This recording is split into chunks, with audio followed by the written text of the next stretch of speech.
Hi friends. எங்கள் வீட்டில் பார்த்திங்கன்னா எப்பயுமே காலையில் ஆச்சுன்னா அணில்கள் சவுண்டு அதிகமாக இருக்கும். எங்கள் வீட்டில் வந்து 2 வேப்ப மரம் இருக்குது.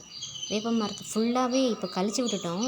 முன்னாடினா ஃபுல்லாக இருக்கும், பெரிய மரம். அவ்வளோ அணில்க அதில் இருந்துச்சு. காலைல அதனால் கிச்சு கிச்சு கிச்சின்னு அவ்வளோ 10 15 அணில்கிட்ட இருக்கும். காலையிலமே கத்த ஆரம்பிச்சிடும். சாப்பாடு கொண்டு போய் நாங்கள் ஏதாவது ஒன்று வைப்போம், இட்லி தோசை எதுவாக இருந்தாலும் வச்சுடுவோம். அவ்வளோ சத்தமாக கேட்கும். அதேமாதிரி குருவிங்க சவுண்டும் விடிய காலையில் ஆச்சுன்னா அவ்வளோ சவுண்டு கேட்கும். கேட்கவே நல்லா இனிமையாக நல்லாயிருக்கும், சந்தோஷமாக இருக்கும் காலையில் எந்திரிக்கும் போது. அந்த அணிலுங்க சவுண்டு கொடுக்குறதைய பார்த்தா நாங்களே கேட்டு தான் எந்திரிப்போமே. வந்து அதுக்கு ஏதாவது இருக்கான்னு பார்த்துட்டு சாதமோ இட்லியோ தோசையோ எதுவாக இருந்தாலும் அணிலுக்கு வச்சுட்டு அது சாப்பிட்டுட்டு தான் அதுக்கப்புறம் தான் கத்துறதே நிறுத்துங்க. அது வரைக்கும் கத்திக்கிட்டே தான் இருக்கும். எங்கள் வீட்டில் இது ஒரு வழக்கமாகவே ஒரு வேலையாக இருக்கும். அதே மாதிரி ஒரு நாள் இந்த மாதிரி காலையில் எழுந்திரிச்சி அணிலுக்கு சாதம் வச்சோம். அப்போ எல்லா அணிலும் போட்டி போட்டுட்டு அதை சாப்பிட்றதுக்கு வரும். ஒரு அணில் சாப்பிட்டுட்டு இருக்கும்போது இன்னொரு அணில் வந்து பாயும் அந்த அணில் சாப்பிட்ற அணில் ஓடி போயிடும். அதே மாதிரி இன்னொரு அணில் வரும் அதுக்கடுத்து. இந்த மாதிரி மாறி மாறி அணிலுங்க வந்து இன்னொரு அணில் துரத்தி விட்டு அதுங்க சாப்பிடும்.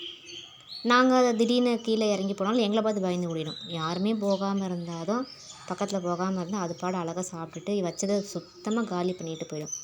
அந்த மாதிரி வீட்டில் ஒரு செல்லப்பிள்ளை மாதிரி வளர்த்துட்ருக்கோம் அணில்களை.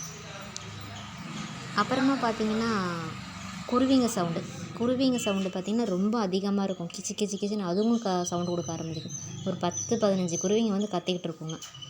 அதுங்களுக்கும் வச்சாலும் அதுங்களும் சாப்பிடுங்க. சாப்பிட்டுட்டு காக்கா வரும். எந்த நேரமும் இந்த மரங்கள் இருக்கிறதுனால அதிகமாக இருக்கும். மத்தியான டைமில் கொஞ்சம் குறைஞ்சிரும். ஆனால் மேக்ஸிமம் பார்த்திங்கன்னா அணில் நிறையா இருக்கும். அதனால் நாங்கள் அணிலுக்கு கண்டினியூவாக ஏதாவது வச்சுக்கிட்டே இருப்போம். அவங்களும் சாப்பிட்டு இது மாதிரி ஒரு நாள் சாப்பிடும்போது நான் இதை வீடியோ எடுத்தேன்.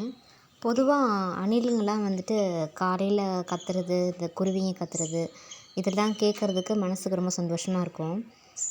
நான் வந்து இந்த மாதிரி அணில் கத்துறும் போது அதுங்க விளையாடும் போது இந்த மாதிரி நான் வீடியோ எடுத்து வச்சுக்குவேன். எப்போயாவது தனியாக இருக்கும் போதும் ஏதாவது கேட்கணும்னு தோணும்போது அதை போட்டு கேட்டுட்ருப்பேன். கேட்குறதுக்கு ரொம்ப மனதுக்கு ரொம்ப சந்தோஷமாகவும் நல்ல இனிமையாக இருக்கும் அதை கேட்குறதுக்கு. மேக்ஸிமம் எல்லாருக்குமே வந்து கிளிகள் கத்துற சவுண்டு, அணில்கள் கத்துற சவுண்டெல்லாம் பிடிக்கும்.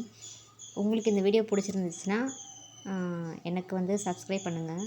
என்னோடய சேனலுக்கு சப்போர்ட் பண்ணுங்கள். இதுக்கு அடுத்தடுத்த வீடியோஸ் நான் போடுவேன். என்னுடைய சேனலில் இந்த மாதிரி வீடியோஸ் நான் போட்டிருக்கேன். ஷார்ட் வீடியோஸ் போட்டிருக்கேன், லாங் வீடியோஸ் போட்டிருக்கேன். உங்களுக்கு பிடிச்சிருந்துச்சுன்னா நீங்கள் லைக் பண்ணுறீங்க. அந்த வீடியோஸ் உங்களுக்கு பிடிச்சிருந்தா மட்டும் எனக்கு கொஞ்சம் சப்ஸ்கிரைப் பண்ணுங்கள் ஃப்ரெண்ட்ஸ். ஓகே ஃப்ரெண்ட்ஸ், இந்த வீடியோ வந்து முழுசாக பாருங்கள். அணில் வந்து மேலே எல்லாம் ஏறி போயிட்டு வந்துட்டுருக்கு, விளையாடிட்டுருக்கு. ரொம்ப நேரமாக விளையாடுது. என்னால் வந்து ரொம்ப நேரம் வீடியோஸ் எடுக்க முடியல. அதனால தான் நான் கொஞ்சம் கட் பண்ணி போட்டுட்டேன். இவ்வளோ தான் என்னால் எடுக்க முடிஞ்சிருச்சு. பட் இன்னும் நிறையா அணில்கள் வந்து விளையாடும். அந்த சவுண்டே கேட்க முடியாது, அவ்வளோ சவுண்டும் இருக்கும். காலையில் அவ்வளோ சவுண்டாக இருக்கும். எல்லாம் குருவி அணில் எல்லாமே அதை கேட்டுட்டு தான் வேலை செய்ய ஸ்டார்ட் பண்ணுவோம் நாங்கள். இப்போ வந்து பாருங்கள் விளையாடிகிட்டு இருக்குதுங்க அணில் எல்லாம் மேலே ஒன்றோட ஒன்று. அதை பார்த்துக்கிட்டே உட்காந்துட்ருந்தேன். கரெக்டாக சரி ஓகே வீடியோ எடுப்போன்ட்டு எடுத்தேன். அதை பார்த்துட்டே இருந்தால் பார்த்துட்டே இருக்கலாம்னு தோணும். அந்தளவுக்கு எல்லாம் விளையாடிகிட்டு இருக்குங்க. இட்லி தோசை எல்லாம் வச்சாலும் சாப்பிட்டுட்டு. ஸோ அதனால் பாருங்கள். உங்களுக்கு பிடிச்சிருந்துச்சுன்னா லைக் பண்ணுங்கள். என்னோடய சேனலுக்கு ஃபுல் சப்போர்ட் கொடுங்க. மறக்காமல் சப்ஸ்கிரைப் பண்ணுங்கள் ஃப்ரெண்ட்ஸ். தேங்க்யூ.